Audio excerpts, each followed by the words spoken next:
Everyone, Ryan here. I am a Bible nerd. Today I want to talk to you about one of my favorite works from C.S. Lewis known as the Screwtape Letters. C.S. Lewis also has another work called Mere Christianity. I think between these two are the references that I use with C.S. Lewis more than probably any of his other works. I just really dive into probably those two books more than anything. C.S. Lewis is probably most known for Chronicles of Narnia. I think I heard recently that maybe as Netflix or somebody's taking on like a new mini-series on Chronicles of Narnia, which I think will be amazing. I really enjoy those works as well. As far as referencing and using and kind of thinking about, I probably spend most of my time when it comes to C.S. Lewis on Screwtape Letters or Mere Christianity. So I thought it'd be fun to kind of dive into this unique and thought-provoking work that just explores temptation, human nature, spiritual warfare that we all face. And I don't spend a lot of time in works of fiction. I'm always in apologetic works, Bible commentaries, the Bible itself, hence the nerding out on the Bible. That's really where I spend most of my time when it comes to any kind of reading that I do. But it's amazing how often when I need either a break or just kind of looking at something else, I really love pulling up the Screwtape Letters and just going through these thought-provoking explorations.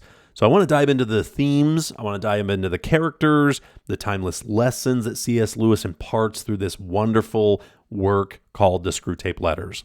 So the book was published in 1942 and consists of 31 letters written from the perspective of a high-ranking demon named Screwtape. He's responding to letters he's getting from his nephew named Wormwood. I mean, just great names. There's other little demons that are mentioned throughout the book that just have these really crazy little fun names, but you never see the letters from the nephew, from Wormwood. You only see Screwtape's responses to what his nephew is writing him. And it kind of reminds me maybe what we see in the letters from Paul. We never see the letters from the church back to him or anything kind of in between. We only see Paul's letters back to the church. But you can see what Paul's trying to address by just reading through the letter. You can see either the complaint or the worry or something that's come up that he's either been written to or corresponded with, or maybe a response to one of his letters and he has to do another letter or follow up with it. So it is pretty interesting to see that style is really unique. But you don't see the letters from Wormwood, only the responses from Screwtape. And as you read through the letter, you can kind of get an idea of what they're getting at.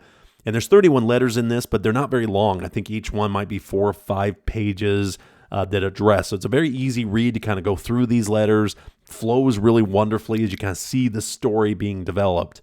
And Wormwood is assigned a human that they refer to as the patient, which I think is really interesting how it's just anytime they reference the human, they always call him the patient.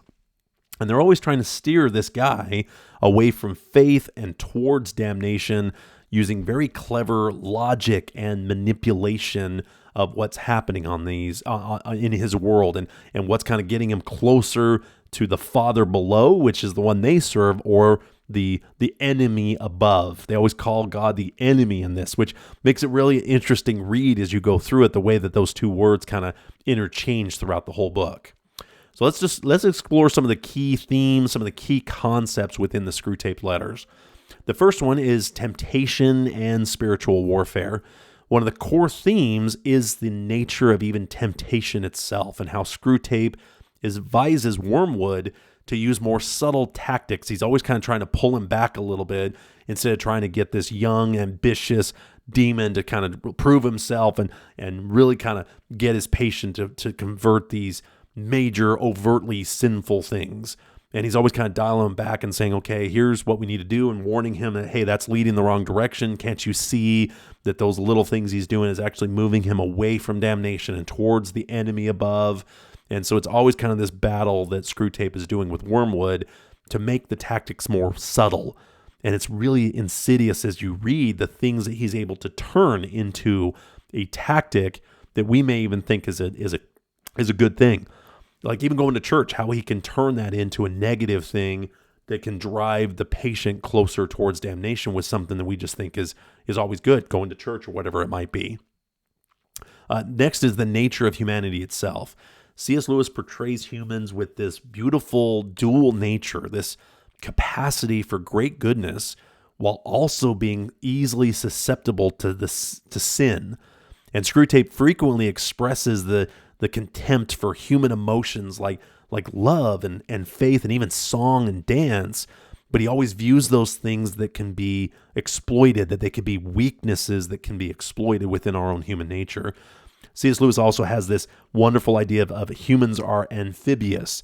We're half spirit, half animal, and he highlights this struggle between the spiritual and the physical realm, and how Screwtape is always trying to keep us more in the physical and away from spiritual ideas.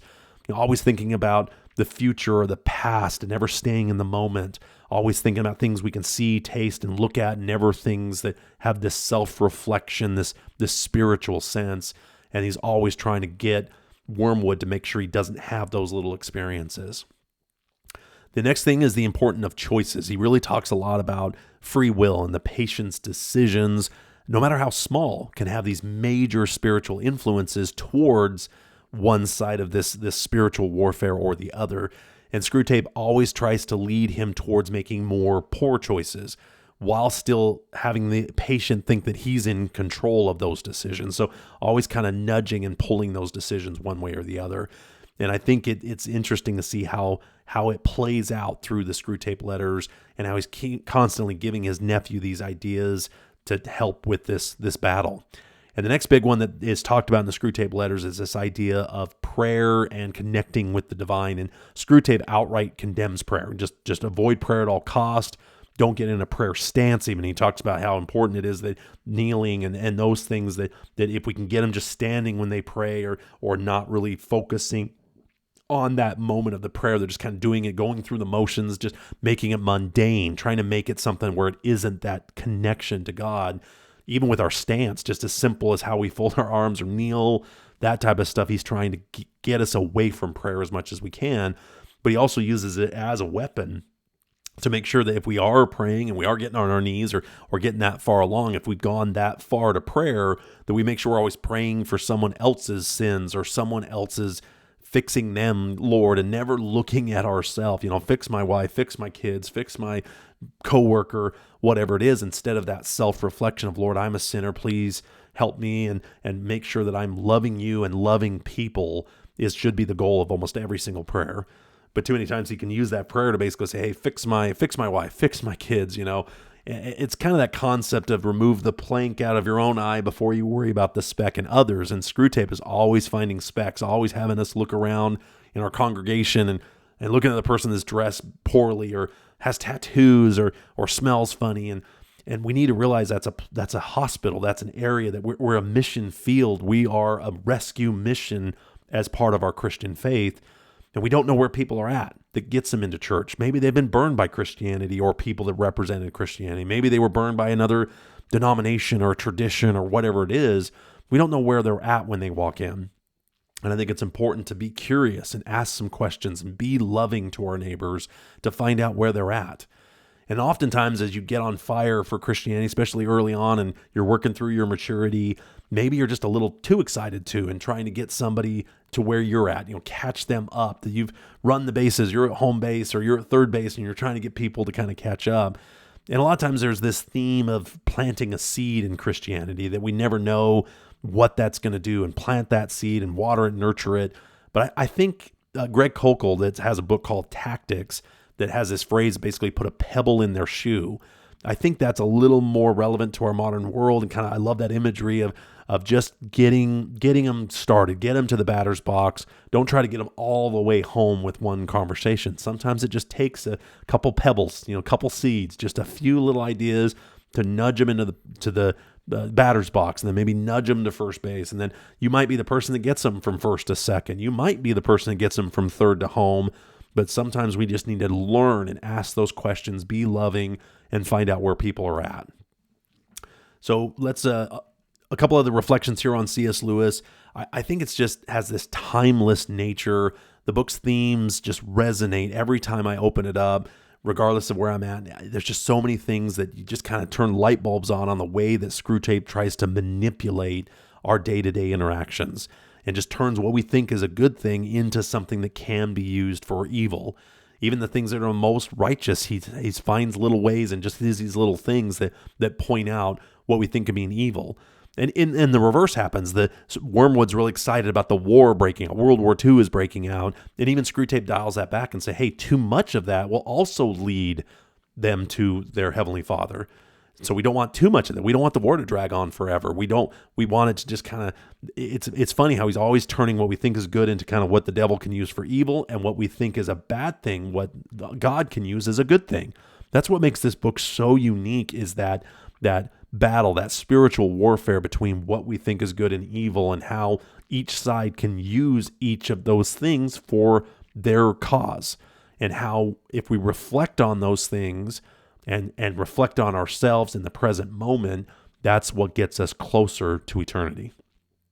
But I think about how Screwtape advises on all these subtle manipulations, these daily temptations, and how he's trying to distract us more than anything. I think of social media consumption. I think of this glorification of just busyness and always being in the future and always being in the past, or stuck in the past with a past hurt, or always looking to the future for a vacation that's coming up or a project that needs to get done, and how we never stay in that moment, that self-reflection. We don't pull it back to the closest we'll be to eternity is this very moment right now.